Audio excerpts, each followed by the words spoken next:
আলহামদুলিল্লাহ, মাশাল্লাহ। আমাদের মানিকগঞ্জেদের মতো এইভাবে কচুরগাটি রান্না করলে নিজেই নিজের রান্নার প্রেমে পড়ে যাবেন। এত বেশি মজার হয়।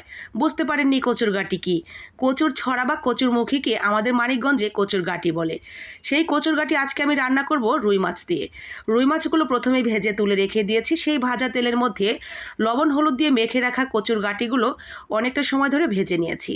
সেই ভাজা হয়ে গেলে তারপরে দিয়ে দিয়েছি এখানে কিছুটা পেঁয়াজ, আদা, রসুন, জিরা বাটা, স্বাদ মতো লবণ, হলুদের গুঁড়া, মরিচের গুঁড়া এবং ধনিয়ার গুঁড়া। সমস্ত মশলা দিয়ে আরও কিছুক্ষণ ভেজে নিয়ে দিয়ে দিয়েছি পরিমাণ মতো পানি। কয়েকটা মরিচ ফালি করে দিয়ে দিলাম। মাছগুলো দিয়ে ঠিকঠাক ঝোল হলেই নামিয়ে নিয়েছি।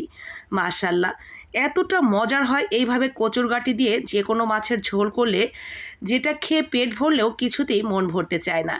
ভীষণ মজার এই তরকারিটা ছোট থেকে বড় সবারই কিন্তু ভীষণ ভালো লাগবে। তো আমাদের মানিকগঞ্জেদের মতো এইভাবে